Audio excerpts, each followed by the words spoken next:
Hello everyone. അപ്പോൾ നമ്മൾ last ക്ലാസ്സിൽ ഡിസ്കസ് ചെയ്തുകൊണ്ടിരുന്നത് ട്രാൻസ്പെറൻസി ആൻഡ് അക്കൗണ്ടബിലിറ്റി എന്ന് പറയുന്ന ടോപ്പിക്കായിരുന്നു.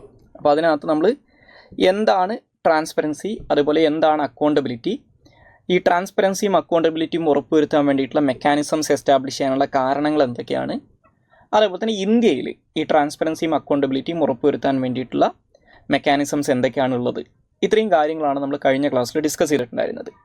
അപ്പോൾ അതിൽ ഞാൻ പറഞ്ഞിട്ടുണ്ടായിരുന്നു, അതിനകത്ത് നമ്മൾ ഇന്ത്യയിൽ ഈ ട്രാൻസ്പെറൻസിയും അക്കൗണ്ടബിലിറ്റിയും ഉറപ്പുവരുത്താനുള്ള മെക്കാനിസംസിനകത്ത് നമ്മൾ ചില കാര്യങ്ങൾ, ഇപ്പോൾ CAG നിങ്ങൾ പൊളിറ്റിയിൽ പഠിച്ചിട്ടുണ്ടാവും, CVC, ലോക്പാൽ, ലോകായുക്ത, ഇത്തരത്തിലുള്ള ഇൻസ്റ്റിറ്റ്യൂഷൻസിനെ കുറിച്ച് നമ്മൾ ഗവേണൻസിനകത്ത് തന്നെ കറപ്ഷൻ പഠിച്ചിട്ടുണ്ട്. പിന്നെ പറഞ്ഞിട്ടുണ്ടായിരുന്നു, പിന്നെ നമുക്ക് അതിനകത്തുള്ള മെക്കാനിസംസിനകത്ത് പറയുന്ന പ്രധാനപ്പെട്ട ഒരു കാര്യമായിരുന്നു RTI അല്ലെങ്കിൽ റൈറ്റ് ടു ഇൻഫർമേഷൻ ആക്ട് എന്ന് പറയുന്നത്. അപ്പോൾ നമ്മൾ ഇന്ന് ഡിസ്കസ് ചെയ്യാൻ പോകുന്നത് ഈ റൈറ്റ് ടു ഇൻഫർമേഷൻ ആക്ടിനെ കുറിച്ചാണ്. അപ്പോൾ ഈ റൈറ്റ് ടു ഇൻഫർമേഷൻ ആക്ട് എന്ന് പറയുന്നത് ഇതൊരു സ്റ്റാൻഡ് അലോൺ ടോപ്പിക് അല്ല. ഇത് ഈ ട്രാൻസ്പെറൻസി ആൻഡ് അക്കൗണ്ടബിലിറ്റി എന്ന് പറയുന്ന നിങ്ങളുടെ സിലബസ് ടോപ്പിക്കിൻ്റെ ഭാഗമായിട്ട് വരുന്ന ഒന്നാണ് right to information act. Okay, ഈ പറയുന്ന ട്രാൻസ്പെറൻസിയും അക്കൗണ്ടബിലിറ്റിയും ഉറപ്പുവരുത്താൻ വേണ്ടിയിട്ട് ഇന്ത്യയിലുള്ള മെക്കാനിസംസിനകത്ത് ഏറ്റവും പ്രധാനപ്പെട്ട ഒരു ലീഗൽ മെക്കാനിസമാണ് അല്ലെങ്കിൽ ലീഗൽ മെഷറാണ് റൈറ്റ് ടു ഇൻഫർമേഷൻ ആക്ട് എന്ന് പറയുന്നത്. സോ ഈ right to information act Indian parliament പാസ്സാക്കുന്നത് 2005 so it is known as the RTI act of 2005. Okay, അപ്പോൾ ഈ നിയമത്തിൻ്റെ പ്രൊവിഷൻസിലേക്ക് നമ്മൾ കടക്കുന്നതിന് മുമ്പായിട്ട്, അല്ലെങ്കിൽ ഇതിൻ്റെ ഫീച്ചേഴ്സിലേക്ക് കടക്കുന്നതിന് മുമ്പായിട്ട് ഈ റൈറ്റ് ടു ഇൻഫർമേഷൻ്റെ ഒരു ചരിത്രം കൂടി ജസ്റ്റ് ഒന്ന് അറിഞ്ഞിരിക്കണം.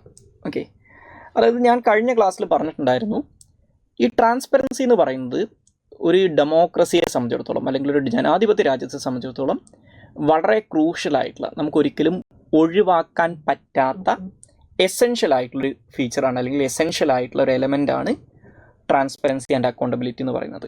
ഓക്കെ, അപ്പോൾ സ്വാഭാവികമായിട്ടും being a democratic country, okay, in India too we should have a mechanism to ensure the transparency and accountability from the part of the government. Okay, അപ്പോൾ ഈ ട്രാൻസ്പെറൻസി ഉറപ്പുവരുത്താൻ വേണ്ടിയിട്ട് ഗവൺമെൻറ്റിനകത്ത് നടക്കുന്ന കാര്യങ്ങൾ എന്തൊക്കെയാണെന്ന് ജനങ്ങൾക്ക് അറിയാൻ വേണ്ടിയിട്ടുള്ള ലീഗലായിട്ടുള്ള മെഷേഴ്സ് ഇന്ത്യയിൽ ഉണ്ടായിരിക്കണം എന്ന് നിർബന്ധമാണ്. പക്ഷേ ഈ റൈറ്റ് ടു ഇൻഫർമേഷൻ ആക്ട് എന്ന് പറയുന്ന 2005 നിയമം നിലവിൽ വരുന്നതിന് മുമ്പ് അത്തരത്തിൽ ഒരു ലീഗൽ മെക്കാനിസം ഇന്ത്യയിൽ അവൈലബിൾ ആയിരുന്നോ എന്ന് ചോദിച്ചാൽ ഇല്ലായിരുന്നു എന്നുള്ളതാണ് അതിൻ്റെ ഉത്തരം. പക്ഷേ ഇതുമായിട്ട് ബന്ധപ്പെട്ട് ചില ഡെവലപ്മെൻറ്റ്സ് ഈ 2005 മുമ്പ് തന്നെ, അല്ലെങ്കിൽ ഒരു 1970s തൊട്ട് ഇന്ത്യയിൽ സംഭവിക്കുന്നുണ്ട്. ഓക്കെ, ഇപ്പോൾ ഉദാഹരണം പറഞ്ഞു കഴിഞ്ഞാൽ 1976 സുപ്രീം കോടതി വിധി പറഞ്ഞിട്ടുള്ള രാജ് നാരായൺ കേസ് എന്ന് പറയുന്നൊരു കേസുണ്ട്.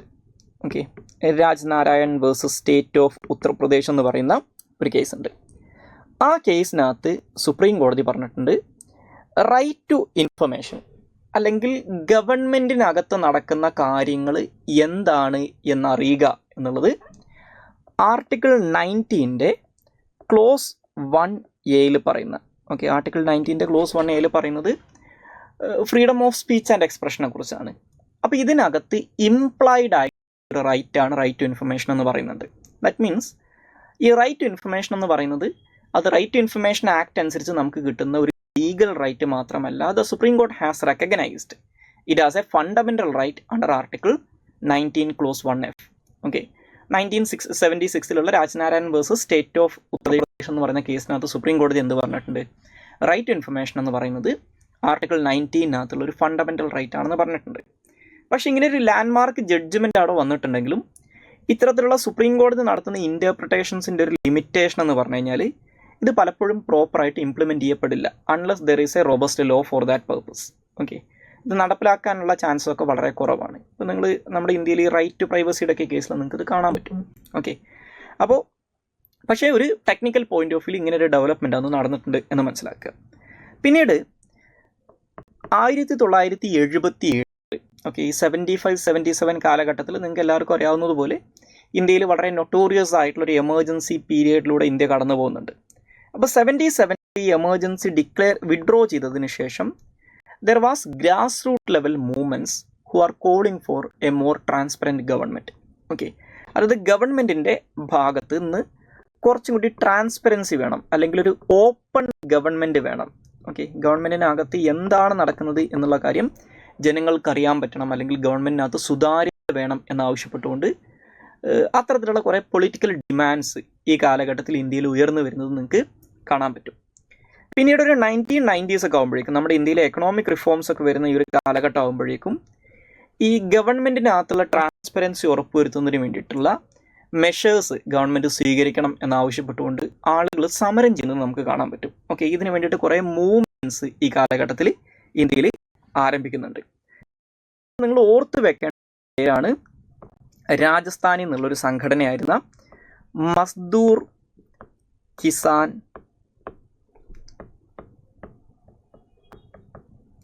ശക്തി സംഘതൻ എന്ന് പറയുന്നത്.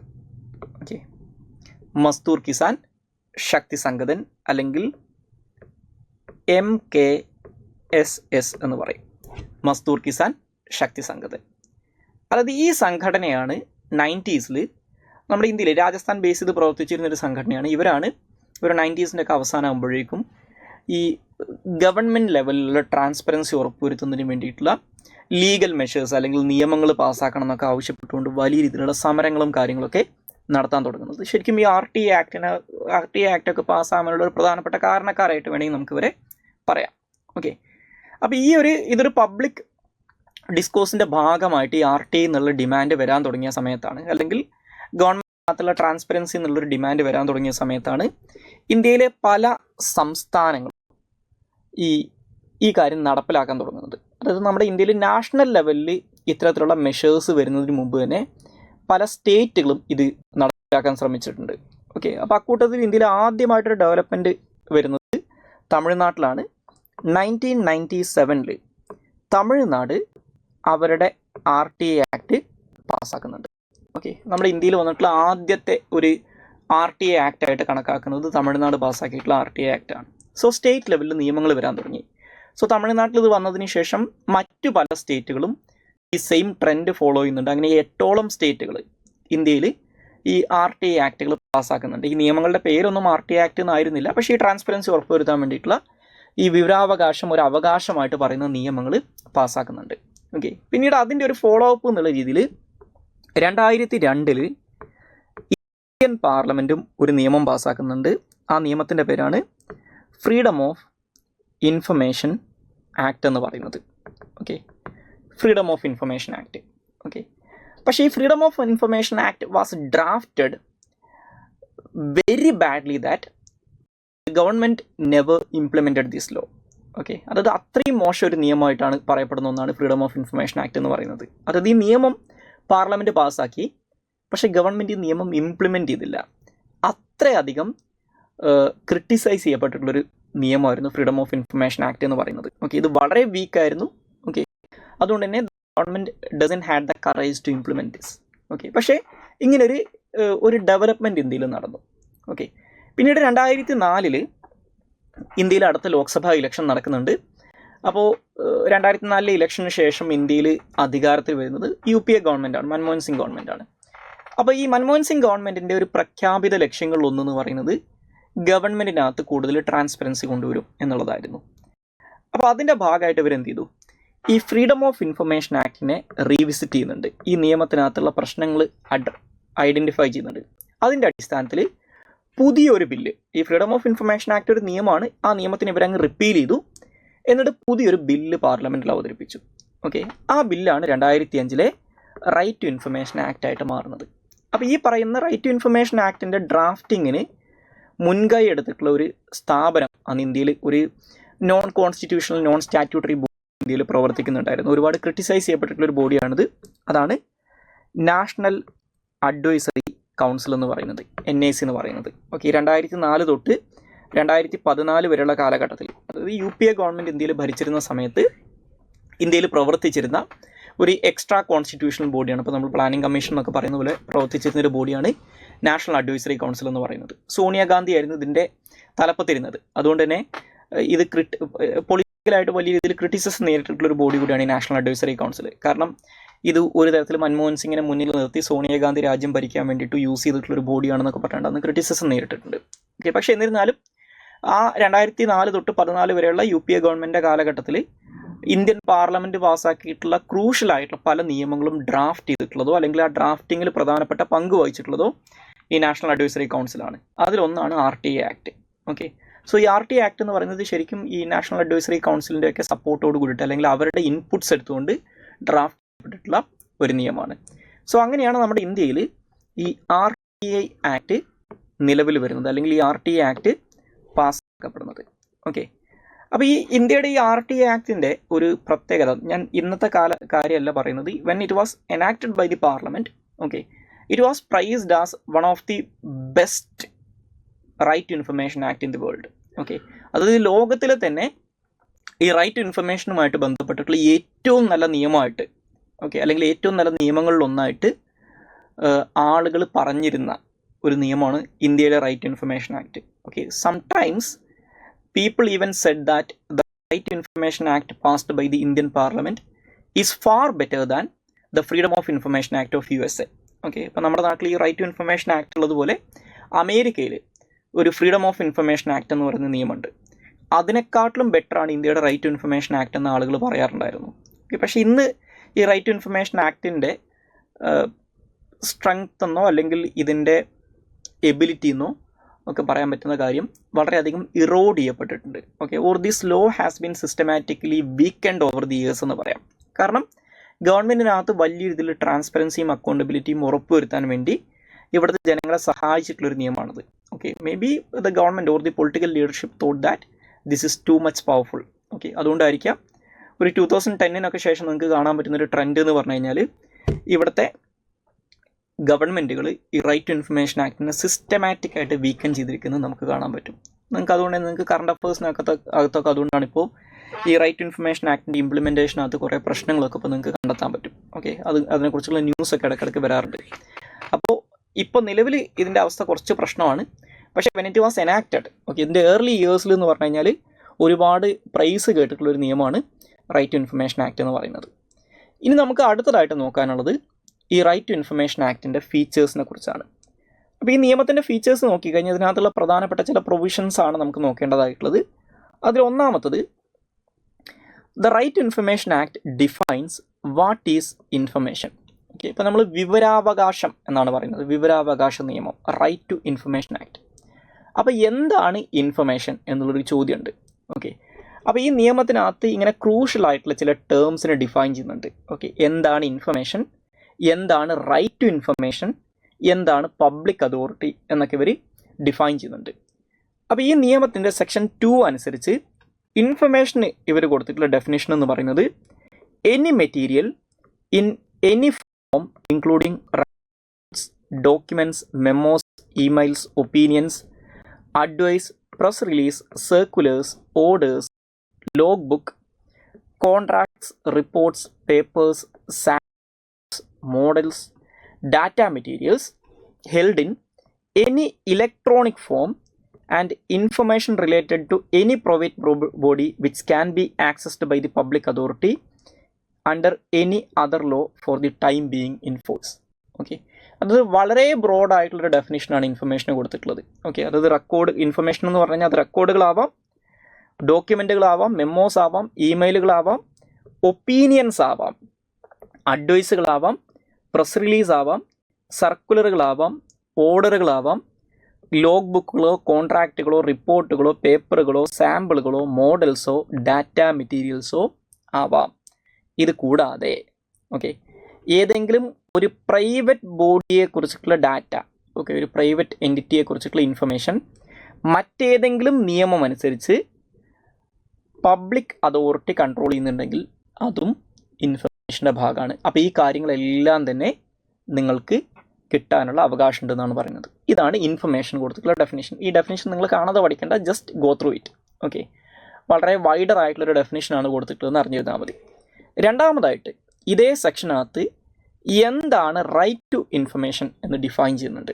ഓക്കെ, അപ്പോൾ റൈറ്റ് ടു ഇൻഫർമേഷൻ എന്ന് പറഞ്ഞാൽ it means the right to information accessible under this act which is held under the control of any public authority എന്നാണ് പറയുന്നത്.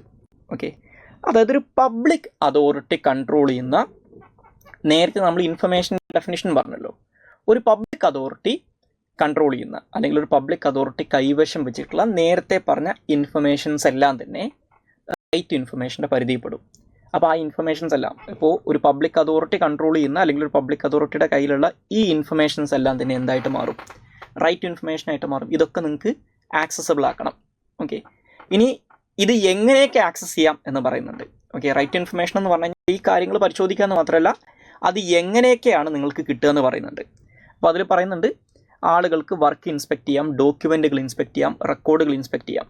ഓക്കെ, അതേപോലെ തന്നെ people can take notes, extract or certified copies of documents or records. Okay, അതേപോലെ തന്നെ taking certified samples of materials, obtaining information in the form of diskettes, floppies, tapes, video cassettes or any other electronic mode, or through printout where such information is stored in a computer or any other device. Okay എന്ന് പറയുന്നുണ്ട്.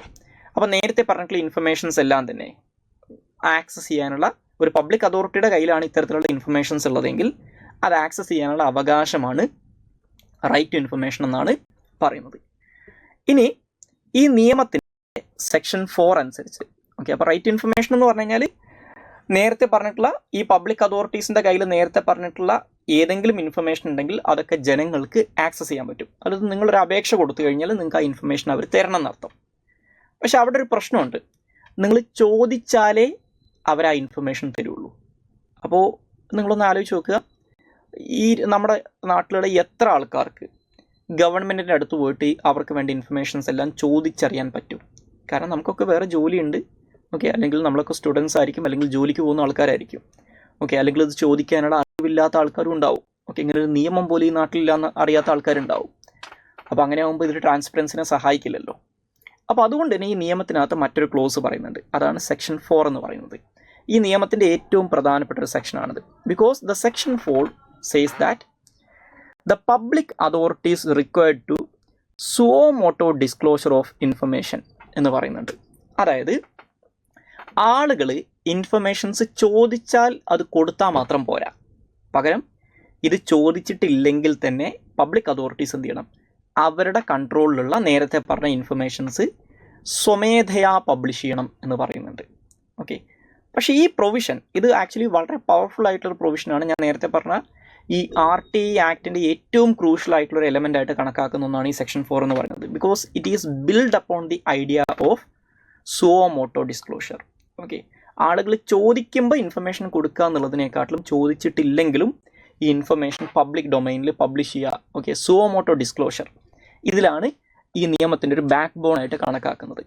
പക്ഷേ ഈ നിയമത്തിൻ്റെ ഒരു weakness എന്ന് പറഞ്ഞു കഴിഞ്ഞാൽ ഈ സുവോ മോട്ടോ ഡിസ്ക്ലോഷർ ഇപ്പോഴും ലെസ് ദാൻ സാറ്റിസ്ഫാക്ടറി ആണെന്നാണ് പറയുന്നത്. അതായത് ഒട്ടും തന്നെ സുവോ മോട്ടോ ഡിസ്ക്ലോഷർ നടന്നിട്ടില്ല എന്നല്ല പറയുന്നത്, പക്ഷേ സാറ്റിസ്ഫാക്ടറി ലെവലിലേക്ക് ഇപ്പോഴും അത് എത്തിയിട്ടില്ല. അപ്പോൾ ഈ സുവോ മോട്ടോ ഡിസ്ക്ലോഷർ എന്ന് നിങ്ങൾക്കൊരു എക്സാമ്പിൾ പറഞ്ഞു കഴിഞ്ഞാൽ, ഇപ്പോൾ നിങ്ങൾ ഗവൺമെൻറ് ഡിപ്പാർട്ട്മെൻറ്റുകളുടെയോ അല്ലെങ്കിൽ ഗവൺമെൻറ് ഇൻസ്റ്റിറ്റ്യൂഷൻസിൻ്റെയൊക്കെ വെബ്സൈറ്റുകളൊക്കെ നോക്കിക്കഴിഞ്ഞാൽ നിങ്ങൾക്ക് കാണാൻ പറ്റും ആ വെബ്സൈറ്റുകളിൽ ആയിട്ട് ബന്ധപ്പെട്ട അല്ലെങ്കിൽ ആ ഇൻസ്റ്റിറ്റ്യൂഷനുമായിട്ട് ബന്ധപ്പെട്ടുള്ള ഒരുപാട് ഇൻഫർമേഷൻസ് അവൈലബിൾ ആയിരിക്കും. ഇപ്പോൾ ആ ഗവൺമെൻറ് ഡിപ്പാർട്ട്മെൻറ്റ് എന്തെങ്കിലും ടെൻഡർ ഇഷ്യൂ ചെയ്തിട്ടുണ്ടെങ്കിൽ ആ ടെൻഡറിനെ കുറിച്ചിട്ടുള്ള ഡീറ്റെയിൽസ് കാണാൻ പറ്റും. അവിടെ പുതിയ അപ്പോയിൻമെൻറ്റുകൾ നടന്നിട്ടുണ്ടെങ്കിൽ അത് കാണാൻ പറ്റും. പുതിയ ഓർഡേഴ്സ് എന്തെങ്കിലും അവർ ഇറക്കിയിട്ടുണ്ടെങ്കിൽ അത് കാണാൻ പറ്റും. ഇങ്ങനെയുള്ള കുറേ കാര്യങ്ങൾ ഈ പറയുന്ന വെബ്സൈറ്റുകളിലൊക്കെ കാണാൻ പറ്റും. അതുകൊണ്ടാണ് നമ്മൾ ഈ പറയുന്ന ഇ ഗവേണൻസ് ട്രാൻസ്പെറൻസിനെയും അക്കൗണ്ടബിലിറ്റിയും ഒക്കെ സപ്പോർട്ട് ചെയ്യും എന്ന് പറയുന്നത്. ഓക്കെ, അതേപോലെ തന്നെ നിങ്ങൾക്ക് ഈ ഗവൺമെൻറ് ഓഫീസുകളിലൊക്കെ നോക്കിക്കഴിഞ്ഞാൽ ഇതേപോലെ തന്നെ നോട്ടീസ് ബോർഡുകളിലും ഈ ആ പറയുന്ന പെർട്ടിക്കുലർ ഓഫീസുമായിട്ട് ബന്ധപ്പെട്ടുള്ള കുറേ ഇൻഫർമേഷൻസ് അവർ പബ്ലിഷ് ചെയ്തിട്ടുണ്ടാവും. ഇതിനെയാണ് സുവോ മോട്ടോ ഡിസ്ക്ലോഷർ എന്ന് പറയുന്നത്. പക്ഷേ ഇത് ഒരു കോംപ്രഹെൻസീവ് ഫാഷനിൽ നടക്കുന്നുണ്ടോ എന്ന് ചോദിച്ചു കഴിഞ്ഞാൽ ഇല്ല എന്നുള്ളതാണ് അതിൻ്റെ ഉത്തരം. അപ്പോൾ ഇപ്പോഴും ഇതൊരു ലെസ് ദാൻ സാറ്റിസ്ഫാക്ടറി ലെവലിലേ ഉള്ളൂ ഈ സുവോ മോട്ടോ ഡിസ്ക്ലോഷർ. പക്ഷേ ഈ സെക്ഷൻ 4 വളരെ ഇമ്പോർട്ടൻ്റ് ആയിട്ടുള്ളൊരു പ്രൊവിഷനാണെന്ന് മനസ്സിലാക്കുക. ഇനി നേരത്തെ നമ്മൾ എന്താണ് ഇൻഫർമേഷൻ, എന്താണ് റൈറ്റ് ടു ഇൻഫർമേഷൻ എന്ന് പറഞ്ഞു. ഓക്കെ, അപ്പോൾ അതിൽ വളരെ ക്രൂഷ്യൽ ആയിട്ടുള്ളൊരു ടേമാണ് പബ്ലിക് അതോറിറ്റി എന്നുള്ളത്. ഓക്കെ, നേരത്തെ പറഞ്ഞിട്ടുള്ള ഈ ഇൻഫർമേഷൻസ് ഓക്കെ പബ്ലിക് അതോറിറ്റിയുടെ കൺട്രോളിലാണ് ഉള്ളതെങ്കിൽ ആ ഇൻഫർമേഷൻ ആക്സസ് ചെയ്യാനുള്ള നിങ്ങളുടെ അവകാശമാണ് റൈറ്റ് ടു ഇൻഫർമേഷൻ എന്ന് പറയുന്നത്. അപ്പോൾ the real question is whether this information is controlled or held by public authority or not. Okay, ഒരു പെർട്ടിക്കുലർ ഇൻഫർമേഷൻ പബ്ലിക് അതോറിറ്റിയുടെ കൈവശമോ അല്ലെങ്കിൽ പബ്ലിക് അതോറിറ്റിയുടെ കൺട്രോളിലോ ആണെങ്കിൽ മാത്രമേ ആ വിവരം നിങ്ങൾക്ക് ഈ നിയമം അനുസരിച്ച് കിട്ടുള്ളൂ. അപ്പോൾ ദ ക്വസ്റ്റ്യൻ ഈസ് ഇത് പബ്ലിക് അതോറിറ്റി ആണോ അല്ലയോ എന്നുള്ളതാണ്, ഏതൊരു സ്ഥാപനവുമായിട്ട് ബന്ധപ്പെട്ടുള്ള ഇൻഫർമേഷൻ നിങ്ങൾ ചോദിക്കുമ്പോഴും. അപ്പോൾ അതുകൊണ്ട് തന്നെ എന്താണ് പബ്ലിക് അതോറിറ്റി എന്നുള്ളതുകൊണ്ട് ഉദ്ദേശിക്കുന്നത് എന്നുള്ളത് ഈ നിയമം ഡിഫൈൻ ചെയ്യുന്നുണ്ട്. ഓക്കെ, അപ്പോൾ RTA ആക്ട് അനുസരിച്ച് പബ്ലിക് അതോറിറ്റിയുടെ ഡെഫിനേഷനായിട്ട് പറയുന്നത് public authorities means any authority or body or institution of self government established or constituted by or under the constitution or law made by the parliament or law made by the state legislature or by notification issued or order made by the appropriate government and include any body owned, controlled or substantially financed. Okay, അതേപോലെ തന്നെ NGOs substantially financed directly or indirectly by funds provided by appropriate government. Okay, ഇതാണ് public അതോറിറ്റിയുടെ definition. So public authority എന്ന് പറഞ്ഞു കഴിഞ്ഞാൽ നമ്മുടെ Indian ഭരണഘടന അനുസരിച്ച് എസ്റ്റാബ്ലിഷ് ചെയ്യപ്പെട്ടിട്ടുള്ള അല്ലെങ്കിൽ ഇന്ത്യൻ ഭരണഘടന അനുസരിച്ച് പ്രവർത്തിക്കുന്ന സ്ഥാപനങ്ങൾ. ഓക്കെ, ഇപ്പോൾ ഇന്ത്യൻ പാർലമെൻറ്റ് പറയാം, ഇവിടുത്തെ എക്സിക്യൂട്ടീവ് ആൻഡ് ജുഡീഷ്യൽ ബ്രാഞ്ചിനെയൊക്കെ നിങ്ങൾക്ക് പറയാം. ഓക്കെ, അതെല്ലാം പബ്ലിക് അതോറിറ്റിയാണ്. അതേപോലെ തന്നെ പാർലമെൻറ്റ് പാസ്സാക്കിയിട്ടുള്ള ഏതെങ്കിലും ഒരു നിയമത്തിൻ്റെ അടിസ്ഥാനത്തിൽ പ്രവർത്തിക്കുന്ന അതോറിറ്റീസ്, നിങ്ങൾക്ക് സ്റ്റാറ്റ്യൂട്ടറി ബോഡീസ് എക്സാമ്പിളായിട്ട് പറയാം, പബ്ലിക് അതോറിറ്റീസ് ആണ്. സംസ്ഥാന നിയമസഭ പാസ്സാക്കിയിട്ടുള്ളൊരു നിയമത്തിൻ്റെ അടിസ്ഥാനത്തിൽ പ്രവർത്തിക്കുന്ന അതോറിറ്റീസ്, ഓക്കെ, പബ്ലിക് അതോറിറ്റിയാണ്. അതേപോലെ തന്നെ ഏതെങ്കിലും ഗവൺമെൻറ് ഉത്തരവിൻ്റെ അടിസ്ഥാനത്തിൽ, ഗവൺമെൻറ്റിൻ്റെ നോട്ടിഫിക്കേഷൻ്റെയോ ഓർഡറിൻ്റെയോ ഒക്കെ അടിസ്ഥാനത്തിൽ നിലവിൽ വന്നിട്ടുള്ള അതോറിറ്റി. ഇപ്പോൾ ഉദാഹരണം പറഞ്ഞാൽ നീതി ആയോഗ്. ഓക്കെ, നീതി ആയോഗ് ഒരു കോൺസ്റ്റിറ്റ്യൂഷണൽ ബോഡി അല്ല, അതൊരു സ്റ്റാറ്റ്യൂട്ടറി ബോഡി അല്ല, പക്ഷെ അതൊരു ഗവൺമെൻറ് ഓർഡറിൻ്റെ അടിസ്ഥാനത്തിൽ എസ്റ്റാബ്ലിഷ് ചെയ്യപ്പെട്ടിട്ടുള്ള ഒരു ബോഡിയാണ്. So it is a public authority. ഇനി അതുകൂടാതെ ഗവൺമെൻറ് ഓൺ ചെയ്യുന്ന, കൺട്രോൾ ചെയ്യുന്ന അല്ലെങ്കിൽ സബ്സ്റ്റാൻഷ്യലി ഫിനാൻസ് ചെയ്യുന്ന എൻറ്റിറ്റീസ് ഉണ്ടെങ്കിൽ അത് പബ്ലിക് അതോറിറ്റിയാണ്. ഇപ്പോൾ ഗവൺമെൻറ് ഒരു കമ്പനിനെ എസ്റ്റാബ്ലിഷ് ചെയ്തു. അപ്പോൾ ആ കമ്പനി ഒരു സ്റ്റാറ്റ്യൂട്ടറി ബോഡി ആയിക്കൊള്ളുന്ന നിർബന്ധമല്ല. പക്ഷേ ഗവൺമെൻറ് ആണ് ആ കമ്പനിയുടെ ഷെയർ ഹോൾഡർ എങ്കിൽ ഗവൺമെൻറ് ഓൺ ചെയ്യുന്ന കമ്പനി പബ്ലിക് അതോറിറ്റി ആയിട്ട് കണക്കാക്കുക. അല്ലെങ്കിൽ ഗവൺമെൻറ് ആണ് അതിനെ കൺട്രോൾ ചെയ്യുന്നതെങ്കിൽ അത് പബ്ലിക് അതോറിറ്റിയാണ്. അല്ലെങ്കിൽ ഗവൺമെൻറ് അതിനെ സബ്സ്റ്റാൻഷ്യലി ഫിനാൻസ് ചെയ്യുന്നുണ്ടെങ്കിൽ അതും പബ്ലിക് അതോറിറ്റിയാണ്. പക്ഷേ ഇവിടുത്തെ ഒരു പ്രശ്നം, എന്താണ് ഈ സബ്സ്റ്റാൻഷ്യലി ഫിനാൻസ്ഡ് എന്നുള്ള വാക്കുകൊണ്ട് ഉദ്ദേശിക്കുന്നത് ഈ നിയമം ഡിഫൈൻ ചെയ്യുന്നില്ല. അപ്പോൾ അതുകൊണ്ട് തന്നെ പബ്ലിക് അതോറിറ്റി ആയിട്ട് ഒരു പെർട്ടിക്കുലർ എൻറ്റിറ്റിനെ കണക്കാക്കണോ അല്ലയോ എന്നുള്ള ചോദ്യം വരുമ്പോൾ പലപ്പോഴും ഒരു കോൺട്രവേഴ്ഷ്യൽ ആയിട്ടുള്ള ഫീച്ചറായിട്ട് മാറാറുള്ളത് ഈ സബ്സ്റ്റാൻഷ്യലി ഫിനാൻസ്ഡ് എന്നുള്ള ക്ലോസ് ആണ്. ഓക്കെ, അതേപോലെ തന്നെ ഗവൺമെൻറ്റിൻ്റെ കയ്യിൽ നിന്ന് directly or indirectly substantially finance കിട്ടുന്ന NGOസും പബ്ലിക് അതോറിറ്റിയാണ്. ഓക്കെ, അപ്പോൾ ഇതാണ് പബ്ലിക് അതോറിറ്റിയുടെ ഡെഫിനിഷൻ. അപ്പോൾ ഞാൻ നേരത്തെ പറഞ്ഞ പോലെ the term substantially financed, okay, has not been defined in this act but some recommendations have been given in ARC report. Okay, നമ്മുടെ സെക്കൻഡ് അഡ്മിനിസ്ട്രേറ്റീവ് റിഫോംസ് കമ്മീഷൻ അവരുടെ റിപ്പോർട്ടിനകത്ത് ഈ സബ്സ്റ്റാൻഷ്യലി ഫിനാൻസ്ഡ് എന്നുള്ള വാക്കിന് ഡിഫൈൻ ചെയ്യണം എന്ന് റെക്കമെൻഡ് ചെയ്തിട്ടുണ്ടായിരുന്നു. പക്ഷേ ആ നിയമത്തിനകത്ത് അത് പറയുന്നില്ല എന്ന് മനസ്സിലാക്കുക. ഇനി പറയുന്ന പബ്ലിക് അതോറിറ്റി എന്ന് പറയുന്ന വാക്കിനകത്ത് ഞാൻ നേരത്തെ പറഞ്ഞതുപോലെ എസ്പെഷ്യലി സബ്സ്റ്റാൻഷ്യലി ഫിനാൻസ്ഡ് എന്നുള്ള വാക്കിനകത്തൊക്കെ ചില ആംബിഗ്വിറ്റീസ് നിലവിലുള്ളതുകൊണ്ട് തന്നെ ഇതുമായിട്ട് ബന്ധപ്പെട്ട് ചില കോൺട്രവേഴ്സീസ് ഓവർ ദി ഇയേഴ്സ് ഇന്ത്യയിൽ എമേർജ് ചെയ്തിട്ടുണ്ട്. അപ്പോൾ നമ്മൾ ഈ ഗവേണൻസ് എന്ന് പറയുന്ന ടോപ്പിക്ക് മെയിൻലി ഒരു മെയിൻസ് ഓറിയൻറ്റഡ് ടോപ്പിക് ആയതുകൊണ്ട് തന്നെ ആ ഒരു കോൺട്രവേഴ്സിയും കൂടി നമ്മൾ അറിഞ്ഞിരിക്കണം. ഓക്കെ, ഈ പബ്ലിക് അതോറിറ്റിയുടെ ഡെഫിനിഷനുമായിട്ട് ബന്ധപ്പെട്ട് ഡെവലപ്പ് ചെയ്ത് വന്നിട്ടുള്ള ചില ഇഷ്യൂസ് ഉണ്ട്. ഓക്കെ, അപ്പോൾ നമുക്കിനി അടുത്തതായിട്ട് ഡിസ്കസ് ചെയ്യാനുള്ളത് ആ ഇഷ്യൂ. അപ്പോൾ അതിന് മുമ്പായിട്ട് നമ്മൾ ഇതുവരെ പറഞ്ഞ കാര്യങ്ങൾ ജസ്റ്റ് ഒന്ന് മനസ്സിലാക്കുക. നമ്മൾ എന്താണ് റൈറ്റ് ടു ഇൻഫർമേഷൻ ആക്ട് എന്നുള്ളതാണ്, അല്ലെങ്കിൽ റൈറ്റ് ടു ഇൻഫർമേഷൻ ആക്ടിനെ കുറിച്ചാണ് ഡിസ്കസ് ചെയ്തുകൊണ്ടിരുന്നത്. അപ്പോൾ റൈറ്റ് ടു ഇൻഫർമേഷൻ എന്ന് പറയുന്നത് ബേസിക്കലി ട്രാൻസ്പെറൻസിയും അക്കൗണ്ടബിലിറ്റിയും ഉറപ്പുവരുത്താനുള്ള പ്രധാനപ്പെട്ട ഒരു ടൂളാണ്. ഒരു ഡെമോക്രസിയെ സംബന്ധിച്ചിടത്തോളം ഇത് വളരെ എസെൻഷ്യൽ ആയിട്ടുള്ള ഒരു കാര്യമാണ്. പക്ഷേ ഇന്ത്യയിൽ ഇത്തരത്തിലൊരു ലീഗൽ അല്ലെങ്കിൽ ഒരു ലെജിസ്ലേറ്റീവ് മെഷർ വരുന്നത് ഏർലി 2000s പക്ഷേ അതിനൊക്കെ മുമ്പ് 1976 രാജനാരായണൻ കേസിൽ സുപ്രീം കോടതി ഇതൊരു ഫണ്ടമെൻ്റൽ റൈറ്റ് ആണെന്ന് പറഞ്ഞിട്ടുണ്ട്. 77 ഒക്കെ ആകുമ്പോഴേക്കും ഓപ്പൺ ഗവൺമെൻറ് എന്നുള്ള ഒരു മൂവ്മെൻറ്റ് വരുന്നുണ്ട്. ഓക്കെ, അല്ലെങ്കിൽ ഓപ്പൺ ഗവൺമെൻറ് ആവശ്യപ്പെട്ടുകൊണ്ട് ഇവിടുത്തെ പബ്ലിക്കിൻ്റെ ഭാഗത്തു നിന്നുള്ള ഡിമാൻഡുകൾ വരാൻ തുടങ്ങുന്നുണ്ട്. 90s മസ്തൂർ കിസാൻ ശക്തി സംഘടന പോലുള്ള സംഘടനകൾ ഇതിനു വേണ്ടിയിട്ട് സമരങ്ങൾ ചെയ്യുന്നുണ്ട്. 97 ആകുമ്പോഴേക്കും ചില സംസ്ഥാനങ്ങൾ റൈറ്റ് ടു ഇൻഫർമേഷൻ ആക്ടുകൾ പാസ്സാക്കി തുടങ്ങുന്നുണ്ട്. അത് ആദ്യം ചെയ്യുന്നത് തമിഴ്നാടാണ്, പിന്നീട് മറ്റു പല സ്റ്റേറ്റുകളിൽ ഇത് വരുന്നുണ്ട്. പിന്നീട് 2002 ഇന്ത്യൻ പാർലമെൻറ്റ് ഒരു ഫ്രീഡം ഓഫ് ഇൻഫർമേഷൻ ആക്ട് പാസ്സാക്കുന്നുണ്ട്. പക്ഷെ അത് വളരെ വീക്കായിട്ടുള്ളൊരു നിയമമായിരുന്നു, അതുകൊണ്ട് തന്നെ അത് ഇംപ്ലിമെൻറ്റ് ചെയ്യപ്പെട്ടിട്ടുണ്ടായിരുന്നില്ല. പിന്നീട് 2004 ഇലക്ഷന് ശേഷം വന്ന UPA ഗവൺമെൻറ്റാണ് എന്ത് ചെയ്യുന്നത്, ഈ നാഷണൽ അഡ്വൈസറി കൗൺസിൽ ഈ freedom of information act review ചെയ്യുകയും അതിൻ്റെ അടിസ്ഥാനത്തിൽ ചില ഭേദഗതികൾ പ്രപ്പോസ് ചെയ്യുകയും ചെയ്യുന്നുണ്ട്. അതിൻ്റെ അടിസ്ഥാനത്തിൽ ഈ ഫ്രീഡം ഓഫ് ഇൻഫർമേഷൻ ആക്ടിന് റിപ്പീൽ ചെയ്തുകൊണ്ട് അതിന് പകരമായിട്ട് വന്ന നിയമമാണ് റൈറ്റ് ടു ഇൻഫർമേഷൻ ആക്ട്. പിന്നെ നമ്മൾ റൈറ്റ് ടു ഇൻഫർമേഷൻ ആക്ടിൻ്റെ ഫീച്ചേഴ്സ് ആണ് പറഞ്ഞുകൊണ്ടിരുന്നത്. എന്താണ് ഇൻഫർമേഷൻ എന്ന് പറഞ്ഞു, അതിന് വളരെ കോംപ്രഹെൻസീവ് ആയിട്ടുള്ളൊരു ഡെഫിനേഷൻ ഇതിൽ കൊടുത്തിട്ടുണ്ട്. അതേപോലെ തന്നെ എന്താണ് റൈറ്റ് ടു ഇൻഫർമേഷൻ എന്ന് പറയുന്നുണ്ട്. അപ്പോൾ അതിലൊരു ക്യാച്ച് ഉണ്ട്. നേരത്തെ പറഞ്ഞിട്ടുള്ള ഇൻഫർമേഷൻസ് ഒരു പബ്ലിക് അതോറിറ്റിയുടെ കൺട്രോളിലോ അല്ലെങ്കിൽ പബ്ലിക് അതോറിറ്റിയുടെ കയ്യിലോ ആണുള്ളതെങ്കിൽ അതാണ് ആ ഇൻഫർമേഷൻസ് ആക്സസ് ചെയ്യാനുള്ള അവകാശമാണ് right to information act right to information എന്ന് പറയുന്നു. പിന്നെ എന്താണ് പബ്ലിക് അതോറിറ്റി എന്നുള്ളതിൻ്റെ ഡെഫിനേഷൻ പറയുന്നു. ഇന്ത്യൻ കോൺസ്റ്റിറ്റ്യൂഷൻ അനുസരിച്ച് പ്രവർത്തിക്കുന്ന അല്ലെങ്കിൽ ഇന്ത്യൻ കോൺസ്റ്റിറ്റ്യൂഷനിൽ പറഞ്ഞിട്ടുള്ള അതോറിറ്റീസ്, പാർലമെൻറ്റിൻ്റെയോ സംസ്ഥാന നിയമസഭയുടെ നിയമത്തിൽ പറഞ്ഞിട്ടുള്ളത്, ഏതെങ്കിലും ഗവൺമെൻറ് നോട്ടിഫിക്കേഷനോ ഓർഡറോ അനുസരിച്ച് വരുന്ന അതോറിറ്റി, അല്ലെങ്കിൽ ഗവൺമെൻറ് ഓൺ ചെയ്യുന്ന കൺട്രോൾ ചെയ്യുന്ന സബ്സ്റ്റാൻഷ്യലി ഫിനാൻസ് ചെയ്യുന്ന bodies, and finally government directly or indirectly substantially finance ചെയ്യുന്ന NGOs ഉണ്ടെങ്കിൽ അത്. പക്ഷേ ഇതിനകത്ത് ഒരിടത്തും എന്താണ് ഈ സബ്സ്റ്റാൻഷ്യലി ഫിനാൻസ് ചെയ്യുക എന്നുള്ളതുകൊണ്ട് ഉദ്ദേശിക്കുന്നത് എന്നുള്ള കാര്യം എക്സ്പ്ലെയിൻ ചെയ്തിട്ടില്ല. അപ്പോൾ അത് പലപ്പോഴും കോൺട്രവേഴ്ഷ്യലായിട്ട് മാറിയിട്ടുണ്ട്. സെക്കൻഡ് ARC ഇതിന് കൃത്യമായിട്ടുള്ളൊരു ഡെഫിനേഷൻ കൊടുക്കണം എന്നുള്ള കാര്യം റെക്കമെൻഡ് ചെയ്തിട്ടുണ്ടായിരുന്നു. But that was never implemented. Okay, അപ്പോൾ ഇത്രയും കാര്യങ്ങളാണ് നമ്മൾ RTA ബന്ധപ്പെട്ട് പറഞ്ഞത്. ഇനി ഞാൻ നേരത്തെ പറഞ്ഞത് നമുക്ക് അടുത്തതായിട്ട് ഡിസ്കസ് ചെയ്യാനുള്ളത് എന്താണ് ഈ പബ്ലിക് അതോറിറ്റി എന്ന് പറയുന്ന ടേമിൻ്റെ ഡെഫിനേഷനുമായിട്ട് ബന്ധപ്പെട്ട് എമേർജ് ചെയ്ത് വന്നിട്ടുള്ള കോൺട്രവേഴ്സി അല്ലെങ്കിൽ ഇതുമായിട്ട് ബന്ധപ്പെട്ട് അറൈസ് ചെയ്ത് വന്നിട്ടുള്ള ചില ഇഷ്യൂസ് എന്നുള്ളതാണ്. അപ്പോൾ ആ ഇഷ്യൂസ് നമുക്ക് കുറച്ച് ഡീറ്റെയിൽഡ് ആയിട്ട് ഡിസ്കസ് ചെയ്യാനുണ്ട്. അപ്പോൾ അതുകൊണ്ട് തന്നെ ആ ടോപ്പിക്ക് നമുക്ക് അടുത്ത ക്ലാസ്സിൽ ഡിസ്കസ് ചെയ്യാം. അപ്പോൾ ഇതുവരെ പറഞ്ഞ കാര്യങ്ങൾ എല്ലാവർക്കും മനസ്സിലായിട്ടുണ്ടാവും എന്ന് വിചാരിക്കുന്നു. So thank you all and see in the next class.